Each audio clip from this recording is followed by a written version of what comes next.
So I played a lot of video games in 2024, at least a lot for me, at least. I unfortunately was off work for most of the year. I couldn't stand or walk or sit without pain, so I did a lot of reclining.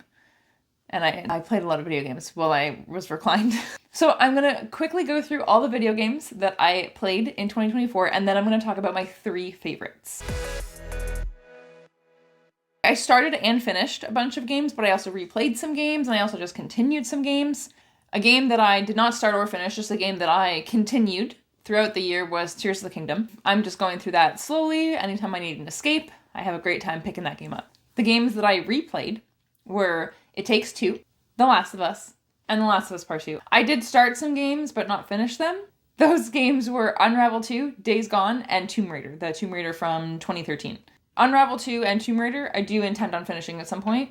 Days Gone, I'm not really bothered. Now, the games that I started and finished in 2024, minus my top 3, I'll get to them at the end, were Uncharted 4, A Way Out, The Quarry, Until Dawn, Deliver Us the Moon, A Plague Tale: Innocence, and Deliver Us Mars. My 3rd favorite game that I started and completed in 2024 was Kena Bridge of Spirits. Kena Bridge of Spirits is an open world adventure game that does have some narrative, but I wouldn't say it's narrative heavy like the way The Last of Us or Uncharted is, for example. And it has similar gameplay that you would find in games like Breath of the Wild or Tears of the Kingdom and like Uncharted. In Kena Bridge of Spirits, you play as Kena, who is a spirit guide, and the spirit guides find troubled spirits who are having trouble moving on in the afterlife, and she helps them move on. And in this particular game, you're in a town that has been completely destroyed and overrun with this evil corruption, and some of the spirits are trapped within this corruption, and you have to free them from it. You also have these cute little creatures that you collect and that follow you around called Rot. They help you find and move things around, and they also help you in battle. They're absolutely adorable, and you can also buy them hats.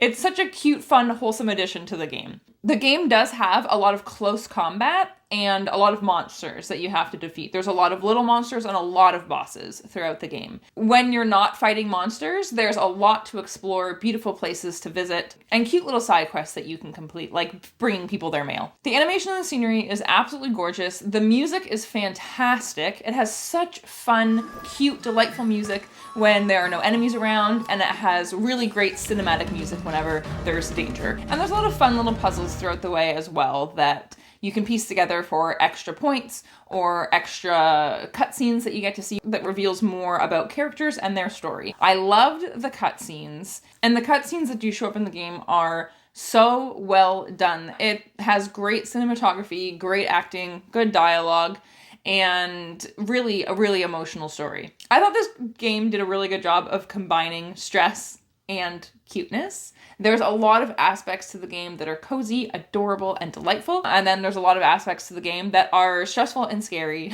It's a really good mix. And I also started replaying it the same year. Ended up playing other games before I got through the game again, but I would like to replay it again. It's a really, really fun game. And I feel like pretty replayable because it's open world. And I didn't do too much exploring the first time I played. I felt like it was really easy to just stick to the main storyline. And in my replay, I would love to do a little bit more exploring. My second favorite game that I played in 2024 was Stray. Now, I technically didn't start and finish Stray in 2024. I started it as soon as it came out. When I heard about this game and saw the trailers for it before it came out, I was so excited, and I bought it as soon as it became available. And I started playing it right away, but I got stuck on something pretty early on in the game. I was still fairly new to different kinds of video games at that point, and I feel like my video game brain just wasn't as open as it is now. And I got stuck and was wandering around so much that it got to the point where I couldn't even remember what it was that I was supposed to be doing. So anytime I picked it up to try and play it again, I didn't even know what I was supposed to be doing or how to continue.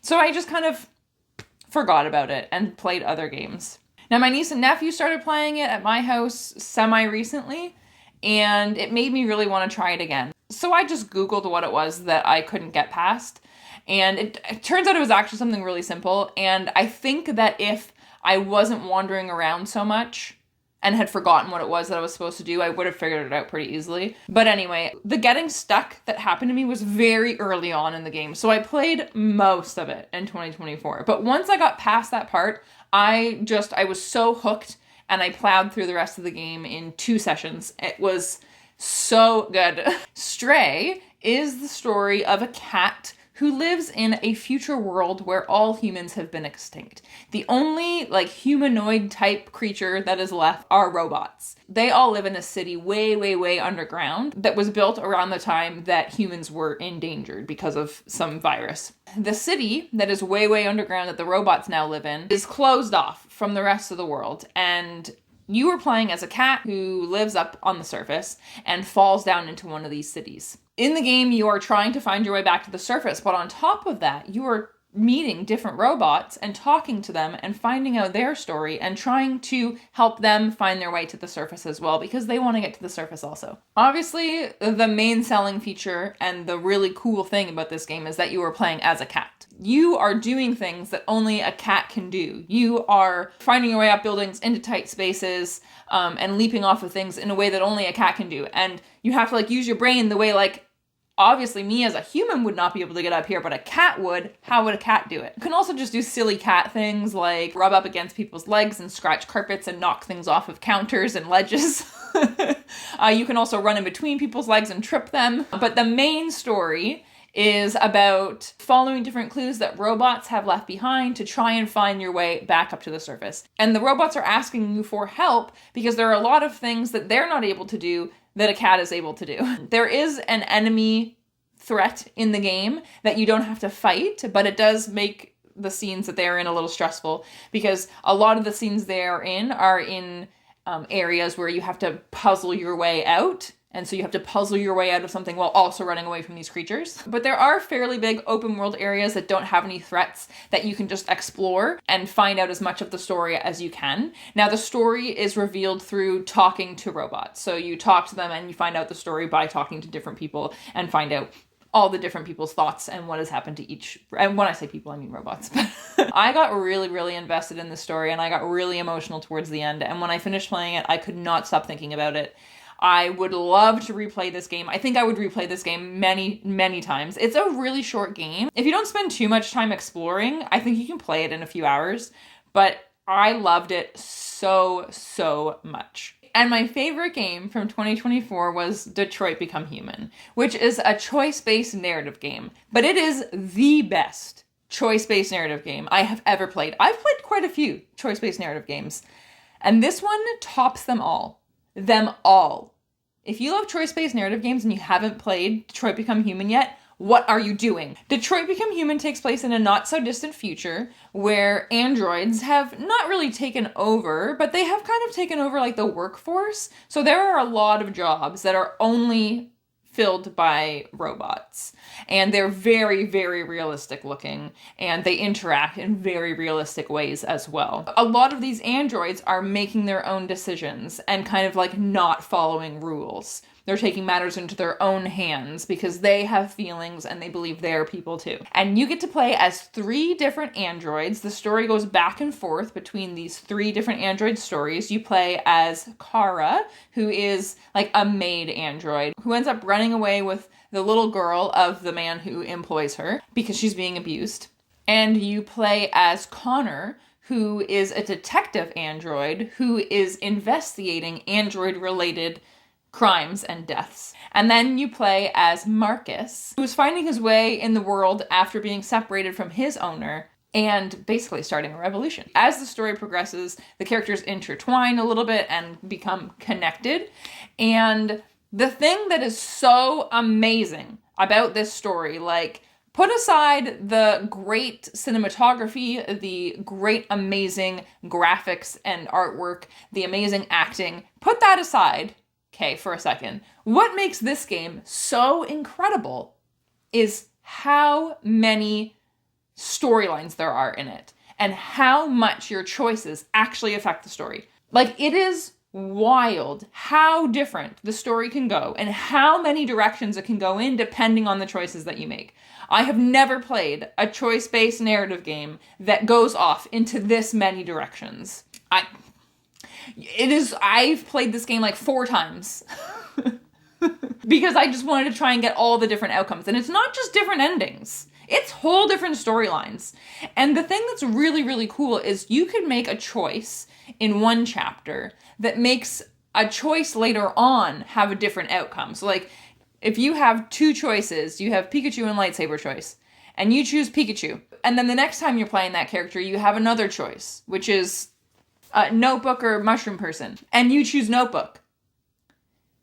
That outcome can be different depending on whether or not you chose Pikachu or lightsaber earlier. So if you chose lightsaber instead of Pikachu earlier, Notebook choice makes a different outcome than if you chose Pikachu. I forget which examples I've been using, but it is wild how many directions these stories can go in, and how like a choice you make in one spot can affect the choice you make later instead of just affecting what happens. It affects future choices. After each chapter, it shows you a flowchart of all the options that were presented to you and in which directions your choices took you in. And then it shows you how many different timelines the story could have broken off into depending on if you chose other things. It doesn't spoil anything and tell you what would have happened, but it shows you how it still could have continued to branch off and how it could have brought you to other different choices. It's incredible. I cannot get over how much work must have gone into this game. Like, I can't even fathom how they put it together. The other thing that I liked about this game is that I felt like it was more interactive than most other choice-based narratives I've played. It does as much with the controller as it can in a game that doesn't have, too much gameplay. So it makes you move the joystick in a certain way in order to open a door. It makes you use the motion control and the touchpad, and like buttons will come up on the screen that you have to press in the same order. There's a lot of ways that they incorporate gameplay into the story to make it a little bit more interesting than just playing out a story and choosing the paths that the characters go on, which I also really appreciated. And that's it. Those are all the video games that I played in 2024 and my top 3 favorites. Let me know if you want me to talk more in depth about any of the other video games that I mentioned, if you want me to do a review on them, or if you just want to know more about them. I would love to talk about other games that I played. I enjoyed pretty much all the games that I played last year. And I guess that's all. Have a good day. Bye.